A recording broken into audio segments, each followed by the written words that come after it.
The brands that live inside our fridges. Instantly recognisable dairy foods, they proudly wear their British farm credentials, and we consume them in vast quantities. All are connected to the fate of the Cerrado, this pristine Brazilian forest, species-rich and carbon dioxide absorbing, the world's most biodiverse savanna, is being destroyed to make cattle feed. This scarred and charred landscape 5,000 miles from the UK is feeding us. Well, people aren't really aware of necessarily that their cheese has deforestation in it, and I think when people find that out, they're really shocked. And the reason why it matters is because these forests that are being destroyed are critically important for our climate and for kind of planetary health. If we don't have those forests, then our climate will tip into, kind of chaos. An investigation by ITV News, the Bureau of Investigative Journalism, and Greenpeace Unearthed has linked the destruction of vast tracts of Brazilian forest with UK dairy products through soya, the protein-rich cattle feed supplement.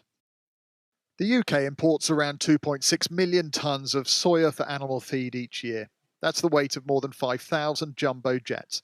Nearly 30% comes from Brazil, some of it from the Cerrado.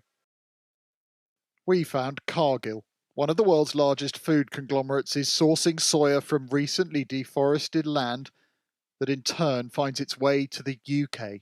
British farmers believe they are buying sustainably sourced soya, but our investigation found it's a murky world lacking in transparency, where certified soya is mixed with beans from deforested farms. No farmer wants to see the deforestation. Land's End in Cornwall seems a world away from Brazil. Like dairy farms up and down the country, James Warren mixes soya into his cattle feed. He's worried about its impact on the environment. The deforestation, we can't sustain that's not sustainable. And sustainability is what I want, is what everybody wants. But it means if we work together and to change, that's the way forward.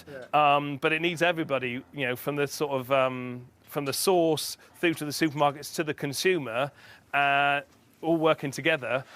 Cow's milk ends up in a variety of foods, from chocolate to cheese and butter. There are likely to be more products, but these are the ones we've connected to deforestation. Their labels don't mention it. So we set up stall at Chelmsford's Market and asked shoppers what they made of the connection between the products they buy and killing off tropical forests. They're not thinking of the future, are they? They're only thinking of now. What else am I going to give them? Toast, but then you can't have no butter. So then what do I feed my kids? Would it worry you that we've been able to make a connection between these products and deforestation in Brazil? Yes. Why? Because it won't affect me, it won't affect my grandchildren and my great-grandchildren and their children. There's a knock-on effect. For many, the issue of deforestation stretches beyond illegal activity.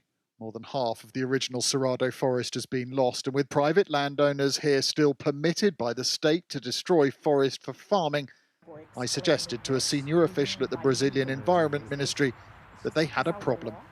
The forest code allows for rural landowners to suppress a certain amount of vegetation. But you are still chopping down trees in order to grow soya, and that is unpalatable to many people. It is occurring in areas where they are allowed to happen. This is my point. So you have fundamentally, because it's law, you have no issue with it. Yeah. Dairy products are at the heart of our food chain, with milk production the driving force. But with cows fed on a diet linked to deforestation, we are eating into planet-saving forest to fulfill the human need for food. And Rupert is here to talk about all this. Let's begin with what the companies have to say in response. OK, well, look, we recognise a lot of those names, don't we? But the companies behind them are less familiar to us. Saputo, for example, they produce Cathedral City cheddar, Country Life butter and Clover spread. They say that from early next year, farms that supply their Davidstow creamery must source feed with a sustainable soy purchasing policy. They say by buying credits, they directly support producers who cultivate sustainably. Arla, they make Anchor butter, and Cravendale Milk say they're taking steps to manage soy responsibly and also buy credits. Mondelez own Cadbury's and say eliminating deforestation is critical. Their suppliers are expected to ensure 100% deforestation-free feed by 2023. And Cargill, they're the US-based food giant, say that they take this type of grievance against their suppliers very seriously, and if violations are found, they will take immediate action. Look, these are all household names. We're all buying and consuming. What do you make of this in the round? So a lot of this is about the supply chain issue, and actually ASDA mentioned it. They say to us, they've told us they're committed to reducing food production linked to deforestation and working with milk producers to ensure all their soya is certified by 2025. But they point out the supply chain is extremely complex, and they're right. This is where it becomes very murky. It's a long way from Brazil to here, and there's a lot of elements in the chain that allow for certified and uncertified soya to get mixed together.